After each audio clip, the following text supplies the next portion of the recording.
আসসালামু আলাইকুম দর্শক বন্ধুরা, আপনারা দেখতে পাচ্ছেন এই চিংড়ি মাছ ভাজি রাখিছে ওপরে। আবার দেখছি এই বালতির ভিতরে হলো ডাউল, এই গামলার ভিতরে চাউল। কিতে কি করবে আল্লাহ ভালো জানে। আরে ভাই বাসমতি চাউল, ভাই চাউল কি করবেন? চিংড়ি দিয়ে খিচুড়ি রান্না করবে। খিচুড়ি রান্না হবে? মজা খাইলে ভাই মরিচ কম হয়ে যাবে, মরিচ লাগবে কম হয়ে যাবে। এক কার উপলক্ষে ভাই? আপনার কি বিয়ে নাকি? না ভাই, জন্মদিন। জন্মদিন। Happy birthday to you. এ পাক করার জন্য ভাই এই লোক নিয়ে আসেন কোন জায়গার থেকে ভাড়া করি? যশোর থেকে।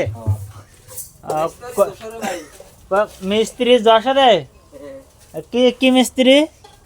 রান্তাই মিস্ত্রি। রান্তাই মিস্ত্রি। ওসেকের রান্তাই মিস্ত্রি। ও মিস্ত্রি শ্বশুর বাড়ি এলো ইয়েতে। কোনে? কোন জায়গায় শ্বশুর বাড়ি? সাতক্ষীরায়। শালা ওই কটা হবে না? রান্দার জন্য কয়জন নিয়েছেন ভাড়া করি? রাজা যদি মিস্ত্রি আর মিস্ত্রির হেল্পার আর আমার এক ভাই ছোট ভাই। ও তিনজন। আর আপনি এলো কাটি দিয়েছেন পেঁয়াজ মরিচ। সবাই এই চ্যানেলটিকে সাবস্ক্রাইবার করবেন, বেশি বেশি করে শেয়ার করবেন। শেয়ার করবেন, লাইক দিবেন। ধন্যবাদ আপনাদেরকে।